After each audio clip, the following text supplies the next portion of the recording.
You have to understand, I came into this situation. I didn't start this war. This is a Biden deal. And I came into it, and it was a mess. It could have led to World War III. In my opinion, this could have led to World War III. That won't happen. But it could have. So I came in, this war was raging. When I left, this wasn't even a thought. For 4 years, nobody talked about it. I spoke to President Putin about Ukraine. It was the apple of his eye, but there was never going to be doing anything like this. And this all went because of some really bad decisions that were made. And look what you have. You have millions of people dead. You have just a horrible, horrible situation. I'm doing it to save souls. That's all I'm doing it for. I'm not doing it for us. We have an ocean between us. I'm doing it also to help Europe. They want to have it ended, but they're unable to do it. I'm able to do it. So I think we'll be successful.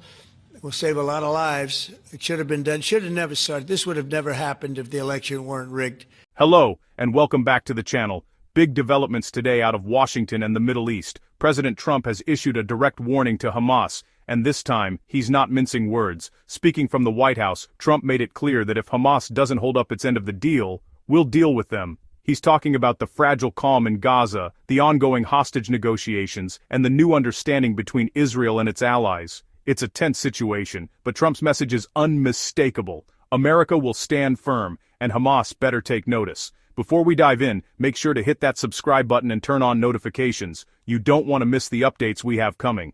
I looked right into the camera and said, we'll deal with them. I meant it. Hamas needs to understand, this isn't the same America they're used to pushing around. I said it clearly. If they continue killing innocent people, if they break their promises, there will be consequences. We had an agreement. They said they'd behave, and now the world is watching to see if they keep their word. It's a tough neighborhood, everyone knows that. But the U.S. isn't going to sit back and watch innocent lives be taken while terrorists laugh in our faces. This deal didn't just happen by accident, it came from pressure, real pressure. My team, along with close allies, made it clear to Hamas and their backers, release the hostages or face severe repercussions. I spoke with our partners in Israel and with Prime Minister Netanyahu. We coordinated efforts that brought this crisis to a breaking point. Hamas started to fold under that pressure, and that's what leadership looks like. Not weakness, not endless meetings, but action. If you agree that America should lead with strength again, go ahead and smash that subscribe button right now. Earlier today, I also had a productive call with President Putin. We're planning to meet soon in Hungary, hosted by Viktor Orbán. I've always believed that peace comes from strong leadership and real dialogue between world powers. Ukraine, Russia, the Middle East. These conflicts didn't start on my watch, but I'm determined to help bring them to an end. I said it before, when I was president, there were no new wars. That's not a coincidence. That's strength through respect. Let's not forget what's at stake. Over 900 Israeli soldiers have given their lives to bring home hostages and defend their country. Their courage reminds the world what true sacrifice looks like. Israel is prepared, their hospitals are ready, their forces are ready, and their people are standing strong. This is about bringing home innocent civilians, giving them care, dignity, and closure after years of suffering. Hamas may try to twist the narrative, but the truth is simple. Israel is doing what any nation would do, defending its people and demanding justice. President, previously you did not seem to be bothered regarding Hamas cracking down on what you called gangs, actually, a couple of gangs. And today you issued a threat against Hamas on Truth Social. What has changed? And what was said? Go ahead. You said if they continue keep killing innocents in Gaza, that if that continues, the United States will go after them. I issued a strong statement, that's right. They used to be gangs, and now you're saying innocents. What made you think they're innocents now? Well, I'm looking at what's happening, and that wasn't the deal that was made, and we'll see what happens. It's calmed down. It's a tough neighborhood, we know that. We have a commitment from them, and I assume they're going to honor that commitment. I hope they do. And I understand they brought back some additional bodies today. It's a rough deal when you think of it, right? Very rough. We have our hostages back completely. We were very lucky with that. But it's a tough situation. They brought back bodies today, as you probably know. but they also said they're going to behave. We're going to find out if they behave. If they behave good, if they don't behave, we'll take care of it. Yeah, please. Following up on that, when you I didn't said say you. You CNN, fake news. Go ahead. You said in your post that if they kept killing people in Gaza, we would have no choice but to go in and kill them. So do you mean U.S. forces would go in and take out Hamas? No, I didn't say who would go in, but somebody will go in. It's not going to be us. We won't have to. There are people very close, very nearby that will go in. They'll do the trick very easily, but under our auspices. Could I follow up? You also posted about your call with President Putin today, and you spoke about a meeting in Hungary with him. Do you have a timeline or a date set for when? I would say within 2 weeks or so, pretty quick. Marco Rubio is going to be meeting with his counterpart, as you know, Lavrov, and they'll be meeting pretty soon. They're going to set up a time and a place very shortly. Maybe it's already set up. They've already spoken. And I thought it was a very good phone call. I thought very productive. But I'll be meeting with President Putin, and we'll make a determination. Tomorrow I'm meeting with President Zelensky, and I'll be telling him about the call. I mean, we have a problem. They don't get along too well, those two, and it's sometimes tough to have meetings, so we may do something where we're separate but equal. We'll meet and talk parties, but this is a terrible relationship the two of them have, and it's one of those things. I've seen things that nobody would believe, but this is one of them. So we're going to be meeting in Hungary. Viktor Orbán is going to be hosting, and it's really something that's time. Last week, over 7,000 people were killed. That's ridiculous. And you know, it doesn't affect our country. We're not losing people. We're not losing Bobby. We're not losing Americans, but they're losing Russians, Ukrainians, mostly soldiers, for the most part, soldiers. And we think we're going to get it. We hope we're going to get it stopped. I thought this would be, because of my relationship with President Putin, I thought this would be very quick.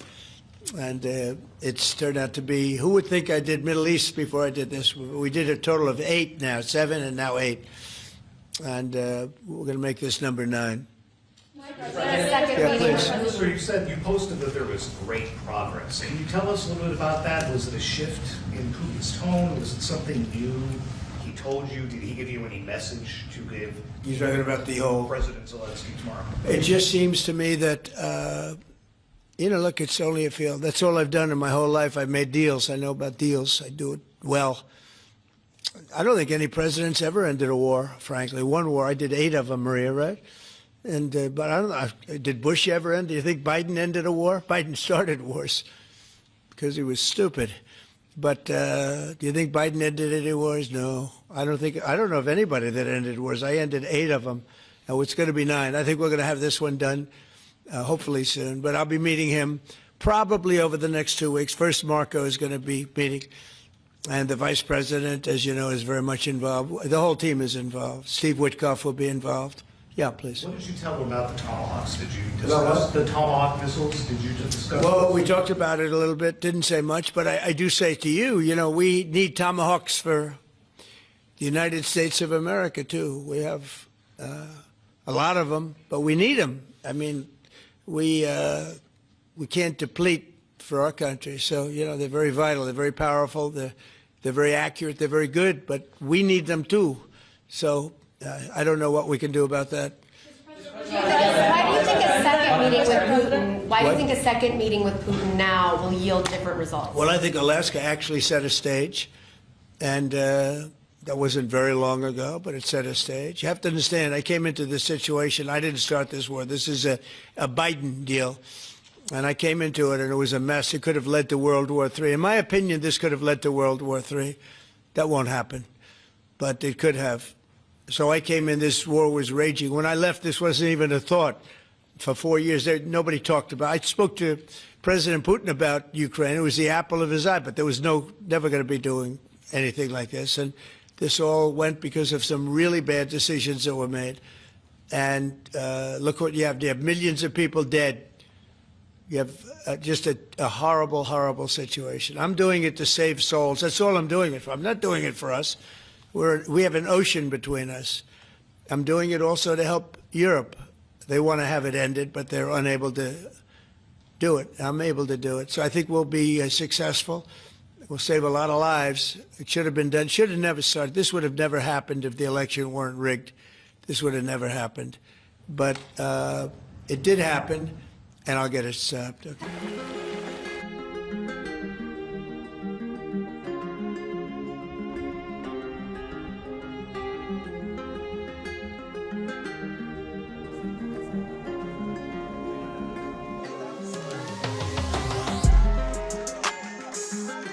The enormous pressure he faced at home and internationally. Prime Minister Netanyahu is on the brink of fulfilling a moral, human, and Jewish obligation of bringing the innocent hostages back home. The hostages who were brutally taken by uncivilized people in Gaza, led by terror organizations that have nothing but hatred towards Jews, Israelis, the Jewish state, and Western civilization.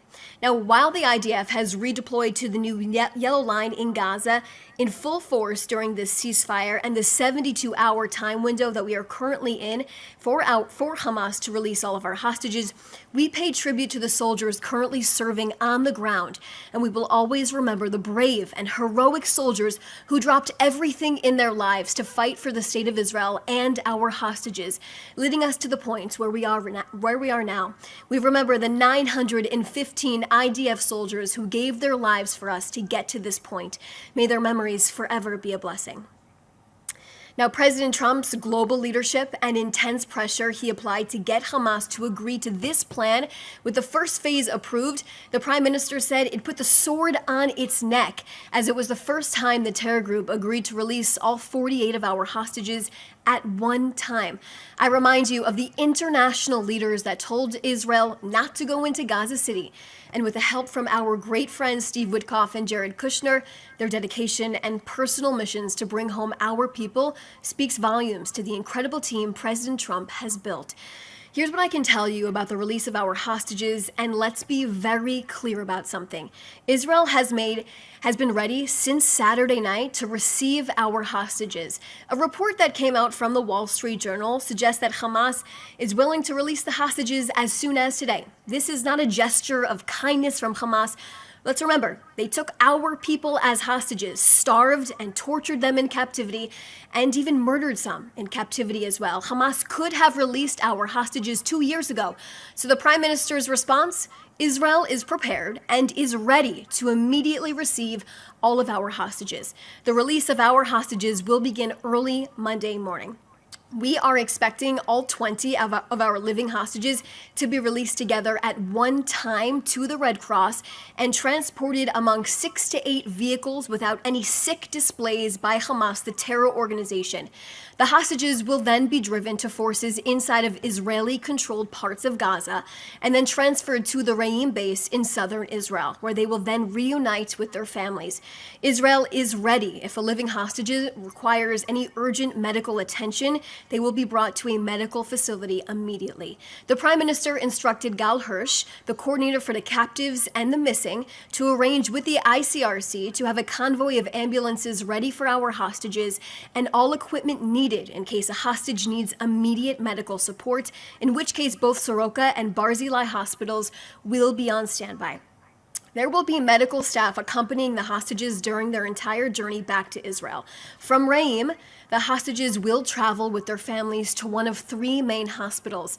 10 hostages will be sent to Sheba Medical Center, 5 hostages at Belenson, and 5 hostages will receive treatment at Ichilov. All 3 hospitals are prepared at all levels to receive them. Prime Minister Netanyahu visited Sheba Medical Center just the other day, one of the hospitals who will receive our hostages, and he examined the preparations for the hostages and their family members. The Prime Minister walked through the rooms they will be staying in with their family spaces as well, and control center to understand the enormous procedures that are in place to rehabilitate the hostages. Now, he praised the readiness of the medical teams who have experts on staff at all times to assist our hostages in any condition that they may be returning in. Our living hostages will face difficult tasks of physical and mental rehabilitation during this time. The entire nation of Israel will embrace them and help them get back on their feet and ensure proper Jewish burials for those who were taken from us. We are also ready and prepared to receive the bodies of our 28 hostages who have the living hostages after the living hostages are released. These hostages were either murdered by terrorists on October 7th, murdered in captivity, or have been held in Gaza by terrorists since 2014. Now, once the Red Cross hands the remains to the IDF forces inside of controlled Israeli territory in Gaza, our forces will hold a short ceremony in the Gaza Strip during that handover. The coffins will be draped with Israeli flags, and traditional Jewish memorial prayers for the dead will be said. The mourner's Kaddish prayer will be recited. The bodies will then be brought to the Abu Kabir Forensic Institute for identification in the Yafo area. Now, following the ID process and in coordination with the Jewish law and, of course, tradition, their families will then be notified in an appropriate time frame to bury their loved ones in a timely fashion. Tomorrow will be a day of reunification and excitement for some families who have waited 2 years to embrace their loved ones, while other families will grieve the return of their loved ones, closing a painful circle with proper and dignified burials. An international body, which was agreed on in this plan, will help locate the hostages if they are not found and released tomorrow. The Prime Minister insists that we will act to locate all of these hostages as soon as possible, and we will do that as a sacred duty of communal responsibility. Now, we ask the media, please, to use utmost sensitivity when covering this story, as there are emotional complexities and trauma tied to the events to come. At the end of the day, this isn't just about politics. It's about good versus evil. President Trump's message was clear, or if they behave, good. If they don't, we'll take care of it. Strength, clarity, and action.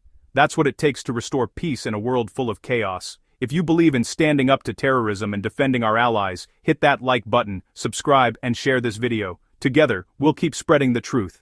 Without fear, without apology. Thanks for watching, and I'll see you in the next one.